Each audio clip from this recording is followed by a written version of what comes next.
అందరికీ నమస్తే అండి. మీ పద్మవాసు స్వాతం చెబుతూ పద్మ గారు యథావిధిగా మీ ముందుకి ఈరోజు కూడా చీరలతోటే వచ్చాను. కానీ ఆ చీరల వీడియో అప్లోడ్ అయ్యేలోపు మీ అందరిని ఒకసారి పలకరించాలన్నట్టుగా మీ ముందుకు వచ్చేసాను. నా ఛానల్ కొత్తగా చూసారంటే సబ్స్క్రైబ్ చేసుకోండి, ప్రతి ఒక్కరు ఒక లైక్ వేసుకోండి అని తెలియజేసుకుంటూ, ఈ నెల 31 అంటే జూన్ 1వ తారీఖున హనుమాన్ జయంతి అండి.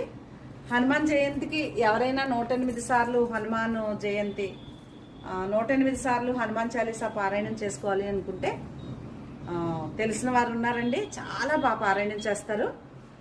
108 సార్లు మీకు ఏమన్నా కావాలంటే నన్ను సంప్రదిస్తే నేను మీకు అడ్రస్ ఇస్తాను, వారి ఫోన్ నెంబర్ ఇస్తాను. మీరు హనుమాన్ చాలీసా చేయించుకోవచ్చు. ఏపీ తెలంగాణ వరకు ఎక్కడికైనా వస్తారండి. ముందు 4 రోజుల ముందు చెప్పి టిక్కెట్లు అన్నీ మీరే చూడాలి. ఇన్స్ట్రుమెంట్ వాళ్ళు అంతా కలిసి 5-6 మంది బ్యాచ్ ఉన్నారు, అందరూ కలిపి వస్తారు.